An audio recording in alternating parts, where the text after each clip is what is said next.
Bismillahirrahmanirrahim. Assalamualaikum warahmatullahi wabarakatuh. Eh, Perkenalkan Pak, nama saya Gustawati di penyajian informatika. Baik Pak, di sini saya akan mempresentasikan dari soal UTS mata kuliah Network Programming dan Administration dengan Bapak dosen Bapak Abdul Azam Azhari SKM, yang mana soal dari UTS-nya adalah buat aplikasi atau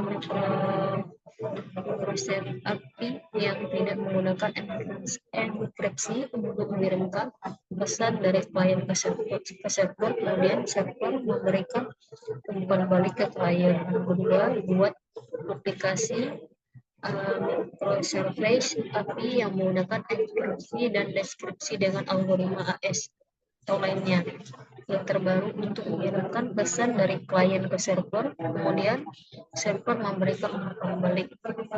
Lalu yang ketiga, lakukan sniffing atau monitoring dengan menggunakan Wireshark atau tools lain. Lalu buat presentasi bentuk PPT dari hasil tugas-tugas yang dipresentasikan dalam bentuk vlog dan diunggah ke YouTube media sosial atau YouTube. Baik, langsung saja Pak.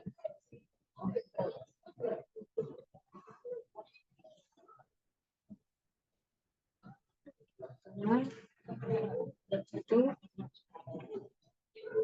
aplikasi without encryption, API yang merupakan singkatan dari Application Programming Interface adalah sekumpulan aturan, protokol, dan alat yang memungkinkan berbagai perangkat lunak dan aplikasi untuk saling berinteraksi dan berkomunikasi satu sama lain. Untuk membuat aplikasi API pada untuk mata kuliah Network Programming dan Administration, kita akan menggunakan Flex untuk server Python dan modul request untuk klien Python. Server akan menerima permintaan dari klien, memprosesnya, dan memberikan respon kembali. Dalam kasus ini, server akan memiliki rute API tertentu yang menangani permintaan dari klien dan kemudian memberikan respon yang sesuai.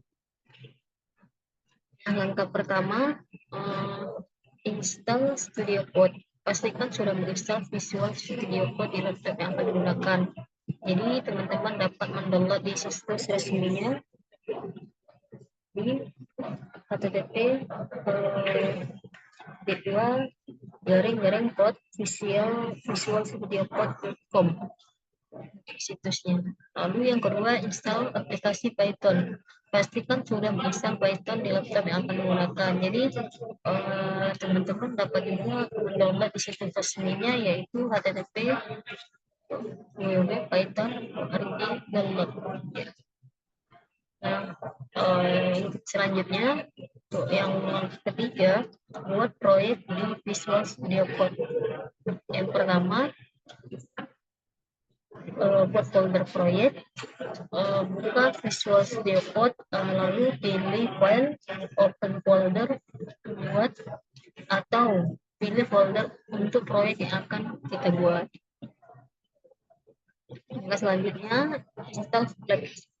Nah, buka terminal atau command prompt dan install pada direktori proyek menggunakan pip atau PIP. Gunakan sintek user jika kita ingin menggunakan hak akses eksekusi pada user biasa tidak ingin menyalakan sebagai administrator. Nah, seperti ini. Untuk perintahnya dapat PIP 3 install Flex terus user. Nah, jika berhasil dan tanpa error akan muncul dan berhasil dan tidak error ya. Selanjutnya buat file kode. Nah, yang pertama buat file server. Yang pertama di Visual Studio Code buat file baru bernama server PI di dalam folder proyek, lalu salin dan tempel kode berikut ke dalam server PI. Nah, tampilannya seperti ini. Lalu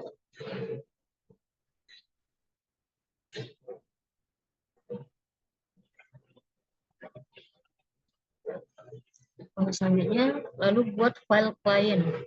Buat file baru bernama klien di dalam folder proyek. Yang kedua, salin dan tempel kode berikut ke dalam klien PJ. Nah, hasil tampilannya menjadi seperti ini. Oke. Lalu untuk soal yang kedua ya, aplikasi within encryption atau AES. Algoritma Advanced Encryption atau standar atau AES adalah algoritma enkripsi kunci simetris yang banyak digunakan shifter block untuk mengenkripsi dan mendeskripsi data. Ini dikembangkan oleh dua kriptografer Belgia, Johan Beerman dan Vincent Regiment. Algoritma Advanced Encryption Standard adalah algoritma enkripsi kunci simetris yang banyak digunakan.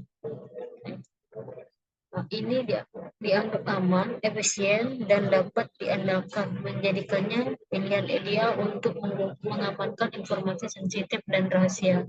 Kekuatannya terletak pada kemampuannya menahan serangan brute force, dan efisiensinya membuat cocok untuk digunakan dalam aplikasi yang memerlukan enkripsi dan deskripsi real-time.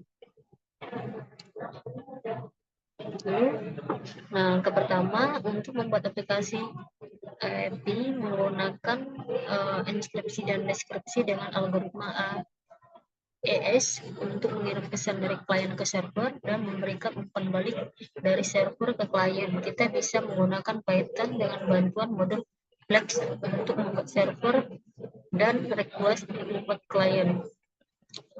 Nah, langkah pertama, install terlebih dahulu modul yang diperlukan dengan menjalankan perintah berikut di terminal atau command prompt seperti ini ya. Lalu karena masih menggunakan directory yang sama, maka kita akan membuat file server dan client dengan nama yang berbeda. Buat file server with encrypt PNG untuk server, client with script client. Ini tampilannya seperti ini. Lalu langkah selanjutnya lakukan sniping atau monitoring. Nah, di sini saya sudah menginstal aplikasi dari Wireshark ya. Jadi untuk monitoringnya saya menggunakan Wireshark.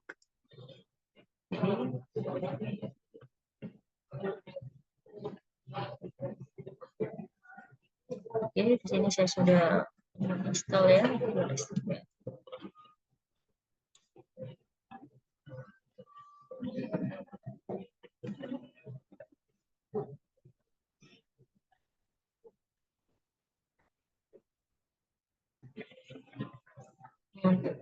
Menjalankan server atau API enkripsi. Yang pertama, jalankan ulang server. Menjalankan ulang server karena tadi memakai file server PID, di mana file tersebut digunakan untuk run API tanpa enkripsi.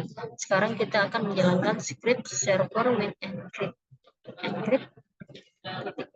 karena penulisan script API di enkripsi berbeda karena telah ditambahkan modul enkripsi terkait.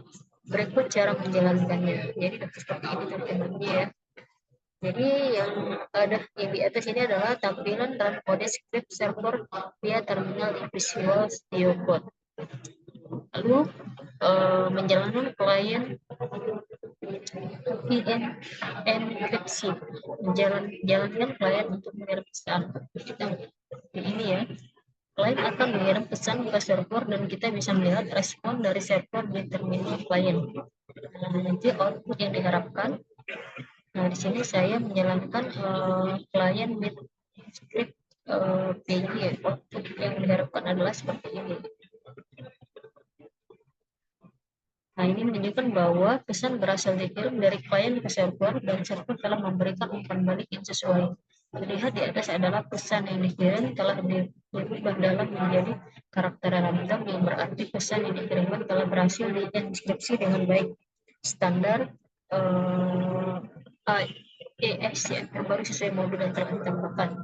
Nah, jika aplikasi berjalan dengan baik dan tidak terdapat kesalahan atau error kode, maka respon yang akan muncul pada tampilan tersebut adalah berhasil. Nah, jadi untuk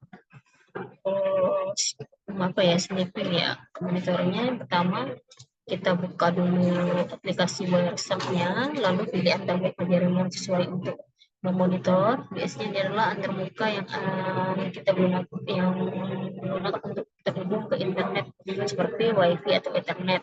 Lalu klik tombol Start Capturing Packet. Nah, yang kedua, filter lalu lintas pada HTTP. Setelah memulai capture, kita akan melihat banyak paket data filter lalu lintas HTTP. Masukkan filter berikut. Nah, seperti ini ya. Lalu tekan enter untuk menerapkan filter. Jadi, lalu yang ketiga, analisis lalu lintas di WhatsApp. Jadi setelah menjalankan klien, WhatsApp akan muncul menangkap paket data yang dikirim dan diterima oleh aplikasi klien dan server. Lalu cari paket HTTP ports yang dikirim dari klien ke server. Kita dapat mengenalinya dengan melihat kolom info yang menyatakan sesuatu seperti ports atau send message atau HTTP ya. Lalu klik 2 kali pada paket tersebut untuk melihat detailnya.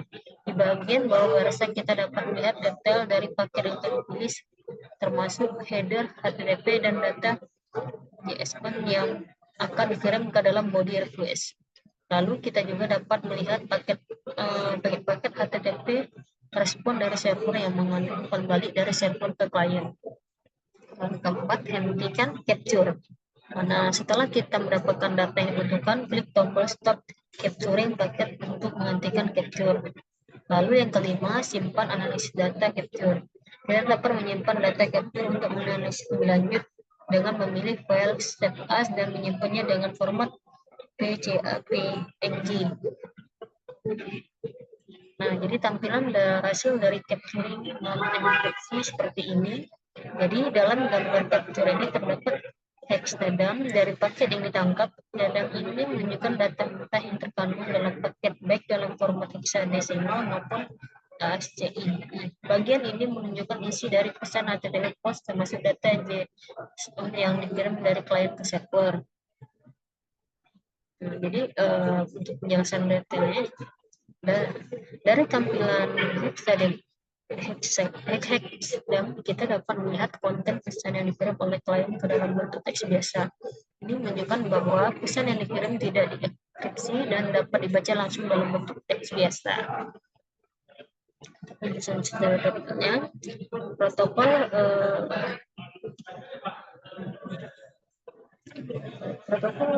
HTTP tanpa instansi gambar menunjukkan bahwa komunikasi antar klien dan server menggunakan protokol HTTP tanpa inskripsi. Ini berarti data dikirimkan dalam bentuk teks biasa yang dapat dibaca oleh siapa saja yang menangkap paket-paket tersebut.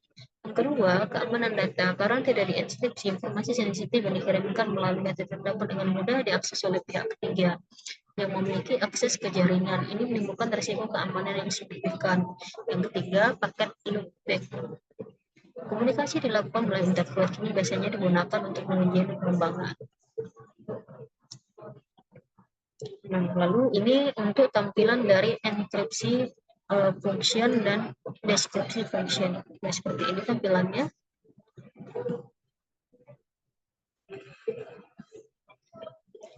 Ini terdapat hexadecimal dari paket yang ditangkap. Hexadecimal ini menunjukkan data mentah yang terkandung dalam paket baik dalam format hexadecimal maupun bagian ini menunjukkan dari isi pesan HTTP post yang telah deskripsi. Protokol HTTP tanpa diinskripsi gambar menunjukkan bahwa komunikasi antar klien dan server menggunakan protokol HTTP tanpa inskripsi. Ini berarti data dikirimkan dalam bentuk teks biasa yang dapat dibaca oleh siapa saja ya. Jadi perbedaannya dengan enkripsi tadi ya. Nah, untuk hampir sama dengan tadi, cuman perbedaannya ada di sini deskripsi. Jadi proses enkripsi dan deskripsi biasanya ditunjukkan dengan jelas di sini. Itu untuk perbedaannya tadi.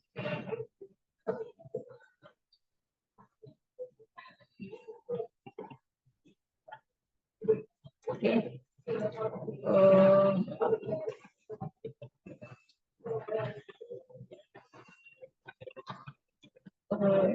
Baik Pak, sekian yang dapat saya presentasikan.